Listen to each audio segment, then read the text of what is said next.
All right, everybody, welcome back to Fantasy Football's Finest. We are continuing our divisional breakdown heading into the 2020 season now that the draft has settled and teams are looking to make a push for Super Bowl 54, 55. What are we at? I don't know. Doesn't matter at this point. Yeah, I think it's 5. So joined again, I have the commissioner, Matt Cortina. How you doing, Matt? Good. How are you? We have our doing very good, and we joined once again by Ted Moore. Glad to have you here, Ted. Glad to be here. All right, perfect. So now the division we're going to be breaking down today is the NFC North, and I would say all these teams had a fairly interesting draft, whether it be good or bad. I'm sure we'll touch on a few of those teams. I don't know who you could be talking about. I feel like we should just start there and get it out of the way. So the Green Bay Packers look, they're doing something that they believe. And now there's kind of stories coming out that's saying like, okay, LaFleur did this because he really just kind of wants to shut Aaron Rodgers up. I don't know if he's saying that. Now you got Brett Favre coming out and say Rodgers should go play somewhere else. So now I'm seeing posts online of Aaron Rodgers in a Patriots uniform, and I'm just starting to weep. But, I mean, you have to trust in what the Packers do as far as a draft standpoint. They have never really disappointed. They've always developed a lot of their own through the draft, and they've always turned out. I mean, look at MVS, Marquez Valdez-Scantling. Like, who the hell is that guy? He still made a couple plays over the last couple years. Mm-hmm. Even guys like Jake Kumaro. I mean, who the hell is that? He's a white guy, but he still is very athletic and makes good plays on the ball. But you still have Aaron Rodgers, 36 years old. You lost Brian Bulaga, but you signed Rick Wagner. So your offensive line is still pretty good, missing some interior presence and a linebacker. And you need some help on the defensive line. Outside of nose tackle. Kenny Clark is, one of the best in the leagues. But, Matt, you're our Packers fan, so what's your insight? My initial reaction to the draft was probably like everybody else's. It was surprise. What are they doing? Why are they trying to overhaul this team right now when they were a game away from the Super Bowl? However, they played in that game, but they didn't really compete. And they didn't compete with the 49ers when they played them earlier that year. It was like 28-3 or 7, like within 5 minutes of the second quarter in both of those games. And it reminds me of in 2016 when they went to Atlanta and got their butts kicked, and in 2014 when they went to Seattle and should have won that game, but Seattle was the better team all year long. And so it's a great playoff game, by the way. It is one of the worst playoff games of all time. I think what Brian Gutekunst, the GM, and Matt LaFleur were doing, were saying, you know what, yeah, it looks like we're close, but that's because Aaron Rodgers is a phenomenal talent and he got us here. We need to restructure this whole team in order to actually compete, to actually show up in those NFC Championship games, which is a really bold move. And it surprised a lot of people, Packer fans included. And so you start with, ultimately this draft comes down to if they didn't draft Jordan Love, if they drafted a receiver in that first pick, or if they drafted Patrick Queen in that first pick, I think the draft grades would be so much higher among all the pundits for the Packers. So it really just comes down to Jordan Love. And when you watch the tape on Jordan Love, the guy that he looks like is Aaron Rodgers. He looks like Aaron Rodgers when he came in against Dallas when Favre got hurt and was running around and slinging the ball. He throws a football that is has the perfect arc and trajectory, but is also really fast, which only Aaron Rodgers can do. But he scrambles better than Rodgers. He kind of makes the same mistakes as another Packers quarterback, Brett Favre. When he gets flustered, he kind of just throws it into coverage for no reason. So he'll have to iron that out. But I totally understand why the Packers would have seen that talent and said, yeah, let's go get him and see if we can develop behind a guy that's pretty similar to the guy that we have right now. So it's all going to come down to, it's a hard pill to swallow for Packers fans, to draft a guy when you're seemingly that close, that's not going to contribute for maybe 6 years, right? Or the talk is 2 years or 1 year, whatever guy you listen to, Brett Favre included.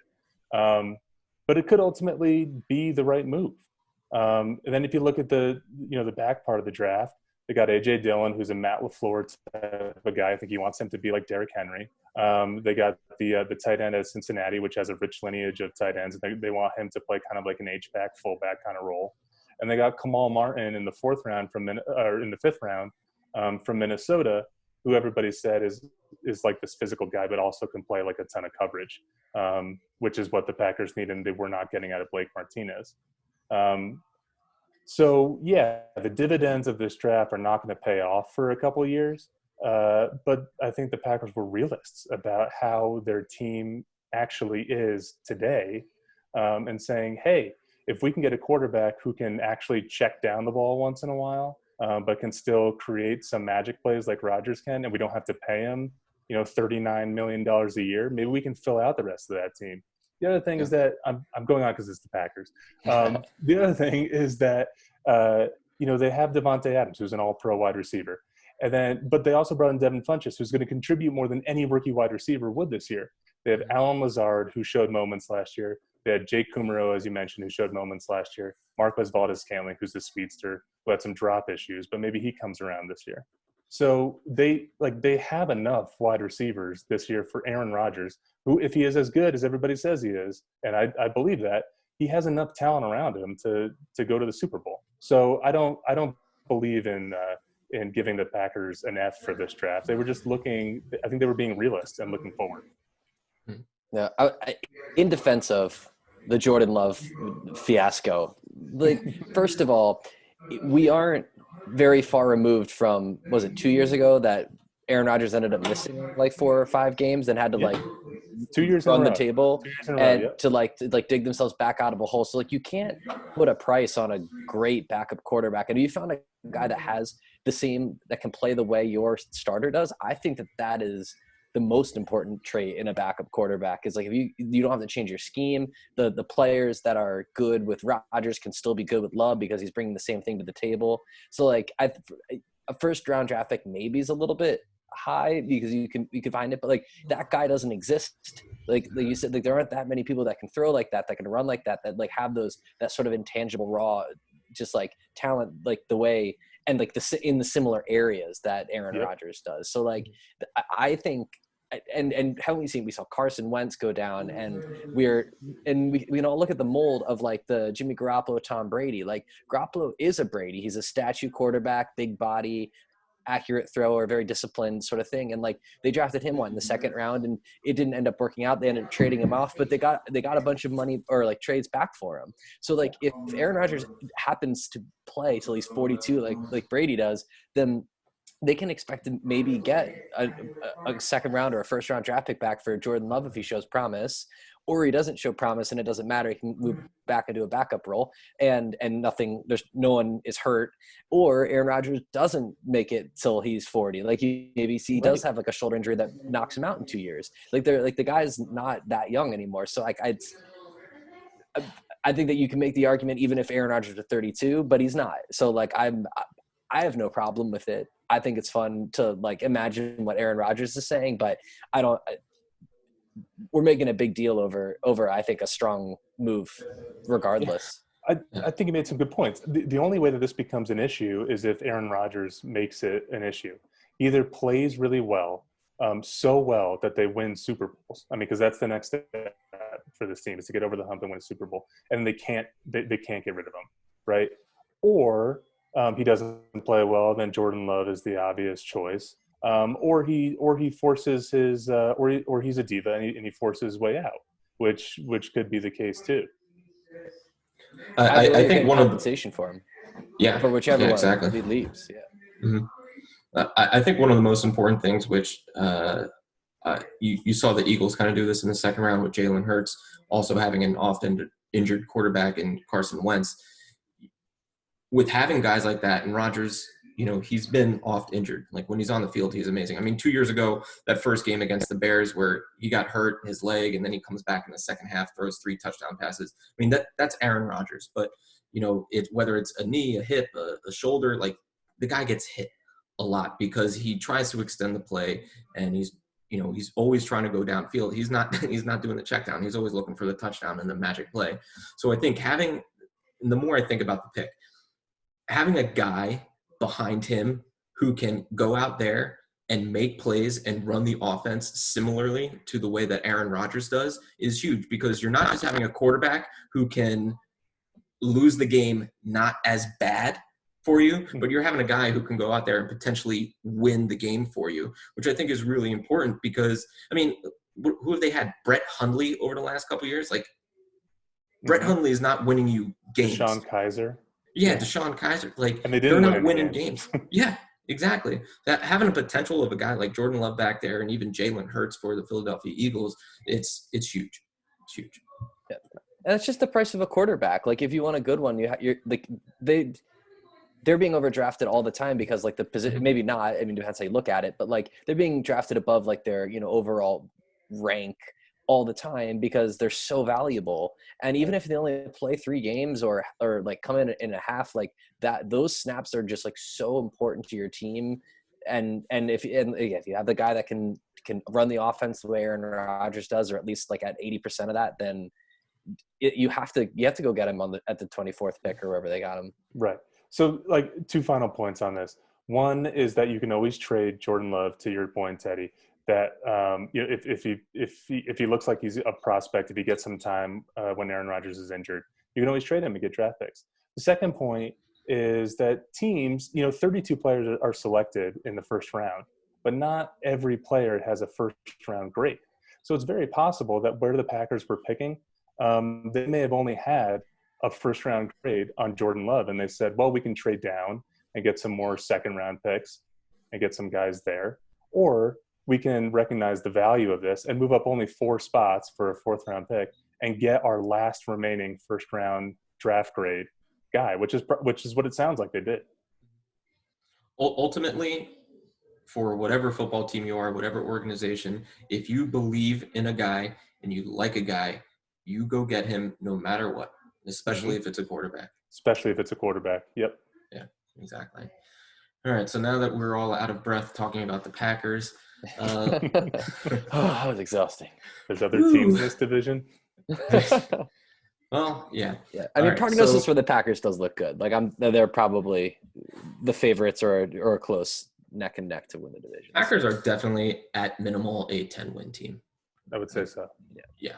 I mean, just between the running game, you have a 3-headed monster there at running back, which is, I mean, that's going to be great. You don't need Aaron Rodgers to do as much as he does when you have a running back situation like that. And a great offensive line, and they brought in Matt LaFleur to do just this thing, to take the ball out of Aaron Rodgers' hand and give him a break. That's why Aaron Jones had such a great year last year, 19 touchdowns. Yeah, they want to do more play action, which would be good for them. All right, so one of their biggest rivals, we got the Minnesota Vikings, all right, who had also a very good draft. But, I mean, when you break it down, they literally just replaced everyone that they lost with a cheaper contract. So they got 2 corners, which they lost in free agency. You got a wide receiver, which you traded away because you don't like them, right? You added some help at linebacker and safety. And, I mean, are they any better than they were last year with these draft picks? Probably not. They're just going to maintain and do what they do. I would say no, because we know that rookies, depending on the position, don't necessarily contribute right away. Ezra Cleveland at tackle is a guy who might be able to contribute right away. For sure. I think the thought is because they got Justin Jefferson, that he's just going to replace Stephon Diggs, which is insane. Because Stephon Diggs is a Pro Bowl player, and wide receiver is one of those positions that has a steep learning curve. And Jeff Gladney at corner from TCD was I think a lot of us had him going to the Vikings because he's a Mike Zimmer type of player. He's super physical and can bump at the line. But they lost their top 3 corners. So even if you add Cameron Dantzler later in the draft, once you get into that level of defensive back, it's a total crapshoot how they play out in the NFL. And let's not pretend that the corners that the Vikings had last year were playing well. There's a reason why they let them all walk in free agency. And yes, salary cap was a consideration, but they also weren't playing well. Xavier Rhodes and Trey Waynes were not playing very well. So I think to your point, Mike, yeah, they did try to replace things, but I think they take a huge step back this year. Yeah. Yeah, the Vikings are one of those teams that I could definitely see receding a little bit. I don't, like, there's nothing outside of Dalvin Cook, I guess. Like, there's not a whole lot of superstardom that I'm seeing. I mean, like, Adam Thielen is great, but I think that Stephon Diggs helped his success. And Adam Thielen had a huge step back year last year. Don't forget. Yeah. I mean, he missed 5 games, I think. Yeah. Yep, and wasn't nearly as productive in the games that he did play. Mm-hmm. And the strength of their defense, I feel like, was always in the team. You know, it was never like, I mean, they had some strong pieces, but it was very much like they had that sort of, especially, I mean, the whole team when Case Keenum was there was just like it's all about all of us. You know, there's like this real strong, no self identity kind of thing going on, and I just don't see it anymore. And there's so much unproven with the rookies. I can't make a case for them to be any better. I don't believe it. Kirk Cousins, I love watching him play, but I don't think he's an elevate the people around you kind of quarterback. Yep. Yeah. I think one of the Minnesota Vikings' strong points over the last couple seasons has definitely been their defensive line, and one of their stalwarts at defensive tackle, Linval Joseph, is not there. This guy, I mean, he just ate up double teams like it was nobody's business. He was like 330 pounds. He's hard to move. He's really great against the run. He can shed those double teams. He's not there anymore. So that's going to be really tough for them to replace. They drafted, what's his name? James Lynch out of Baylor, who's a really good defensive tackle, very athletic, a little undersized. I think he's under 300 pounds, definitely. He's probably around like 290. But if he's going to have to put on at least 20, 25 pounds to kind of fill that role. And that young secondary, I mean, they have very talented defensive ends there, but that interior is going to be – they're going to miss Linval Joseph for sure. And they lost – I mean, they may re-sign him, but Everson Griffin is in limbo too. So now you're talking about 2 key pieces on their defense plus the 3 corners that they lost. I don't care how good of a schemer Mike Zimmer is. He has to be feeling the loss of those players right now. Also lost safety Andrew Sendejo as well. So I mean that is a young secondary, very inexperienced. Vikings. All right, so let's talk Bears. Okay. I'll save the Lions for last. The Bears had a very interesting draft. They didn't have a first-round draft pick because of the Khalil Mack trade. But they came around. They had 2 picks in the second round, and they got 2 very good players. They got a corner. Oh, I just got to pull it up. Yes, okay. They got Jalen Johnson, who was definitely one of the top-rated cornerbacks out of Utah, and they drafted their 9th tight end on their roster in Cole Kmet. He's a hometown guy. He grew up outside of Chicago, went to Notre Dame. So, I mean, I guess I get it. I guess I don't. They also added some talent in Kindle Vidor, who is also a very athletic corner. He's more of a project. He's probably going to sit for a little bit. But I felt that their secondary was already pretty strong, and they obviously had a huge stable of tight ends. So the draft just didn't make sense for me. I mean, Jalen Johnson, I like that because, it's one of the best corners in the draft, but everything else I'm befuddled by it. Yeah, Jalen Johnson was a find in the second round, as was Cole Kmet. When you watch him play, I mean, he looks like Gronkowski. He kind of lumbers down the field faster than it looks, and he makes space in the final second that you don't imagine him being able to do, kind of like Antonio Brown or like Rob Gronkowski. So I think he'll contribute right away. And they brought in Jimmy Graham, who will be a mentor to him. And that's probably about it because Jimmy Graham is done. but that team has a lot of holes in terms of personnel. But I think teams also figured out the Matt Nagy scheme really quickly. And we talked about the Ravens in another video, how teams might be able to figure out that scheme. Well, I think the reason why the Bears won the NFC North 2 years ago is because teams weren't, defenses weren't prepared for Matt Nagy's kind of offense. And so how are they going to adapt? And who is going to play quarterback? Right? It doesn't matter if you have 3 running backs who can all do different things in your backfield, whether it's Nick Foles or Mitch Trubisky. I mean, it just comes down to completing passes. And Allen Robinson is a Pro Bowl caliber player. But outside of that, they don't really have much. Rookie tight ends don't really contribute right away. So I think they have more holes to fill. And we're going to have to see what they do on the scheme side this year. Yeah. Yeah, I'm not getting good vibes coming from Chicago. They're kind of like the Vikings. I mean, I'm not the draft pundits that you guys are, but nothing about this draft excited me. They also didn't have a first round pick, which hurts you. Khalil Mack is a great player, but we've already seen sort of the impact that he'll bring. And it didn't get them a whole lot of wins yet. And he regressed last year too. Yeah. And not in like I think he's fallen off a cliff, but in just sort of like back to the mean kind of way, totally. Like just very normal. But I'm not excited about the quarterback room. I mean, we kind of know what we're getting from both those guys, and just like what's the plan here? Yep. What is the plan here? That's a good question. What is the plan? I think it's to fire Matt Nagy, not this year, but the next year, because they're gonna compete. They were 7-9 last year, and they did compete, especially down the stretch when there were some faint playoff hopes. But given the expectations on that team, it was a totally disappointing year. And unless Matt Nagy reinvents that offense, they're going to struggle this year. And they're going to have to deal with all those quarterback issues in Chicago, which is a crazy sports town. Yeah, it's kind of crazy. Starts week 1. Yeah. Yep. Yeah. Their roster right now.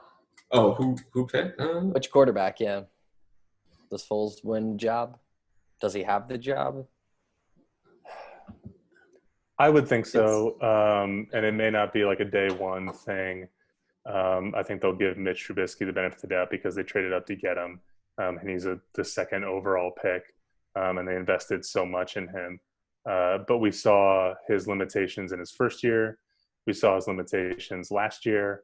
And they're probably they can't pay Nick Foles and Trubisky. They can't pay Trubisky a second contract while having Foles there. And you don't bring in a Super Bowl winning quarterback like Nick Foles, regardless of his merits, however good you think he can play quarterback.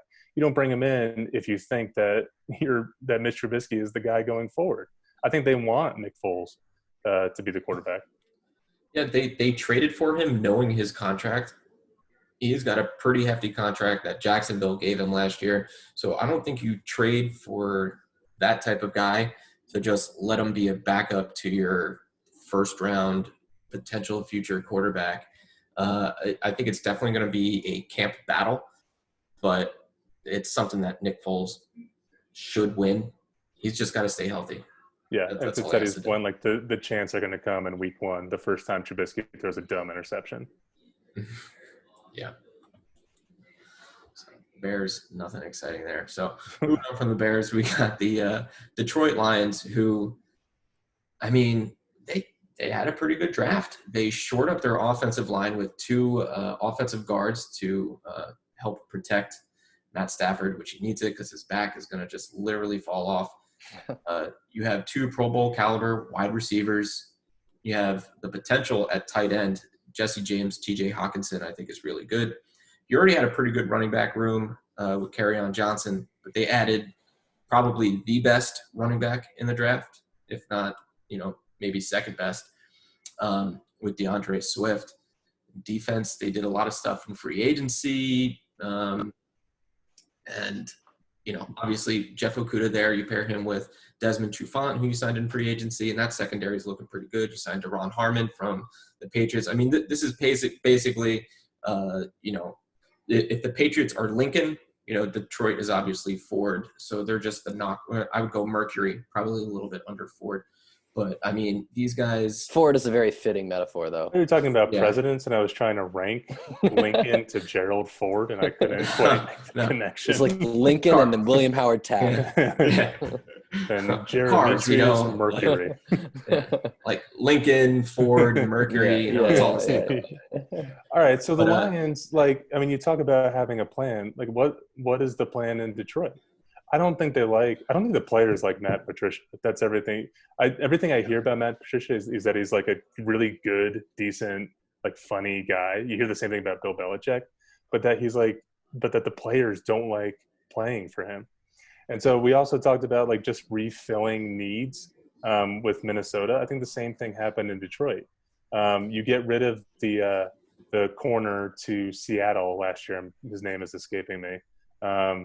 But then you draft Jeff Okudah, so that's a 1-for-1 replacement, and a guy who now needs to learn how to do that. You have Slay went over to Philadelphia. That's right, Slay. Yeah.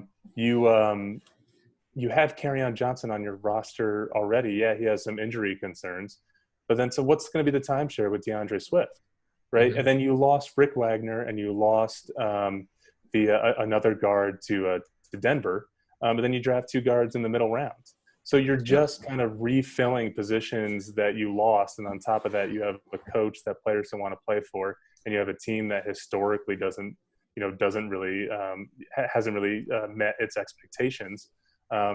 Ultimately, it comes down to how well Matt Stafford plays. I think a year off is probably gonna help him if he comes back and is fully healthy, which is a concern, which is why people thought they might take a quarterback in this draft. But they have enough talent around him for him to be competitive. It's just what is the ceiling for this team? The ceiling is that 7th seed in the wild card, and then they lose. Yeah. I think. Yeah, for sure. Yeah, I double down on all of your comments. It's they're nothing. I don't have much to add here. Except that like the NFC North is a lot like the AFC North, where I feel like it's the same rankings every year. Yeah. And the Detroit Lions are going to be 7-9, and or maybe 9-7, and sneak into that wild card. But I want to see like the Matt Patricia defense pull through, and it's Packers Vikings in that division. And then the Bears are a little bit of a wild card. They're kind of like they're a little bit of a better version of the Bengals. Like the Bengals sometimes just surprise you with a 13-3 season, kind of like the Bears. But the Bears are a little bit more steady, but they're a little bit more regular with that spike. And then the Lions are just the Browns. Yeah, just middling. So roster full of talent, but it just never ends up panning out. Yep. And that's pretty much going to wrap up our thoughts on the NFC North heading into the 2020 season. Ted, thanks for being here. Anytime. All right, Matt, always a pleasure. Thanks for being here as well. All right, we'll see you all next time. All right.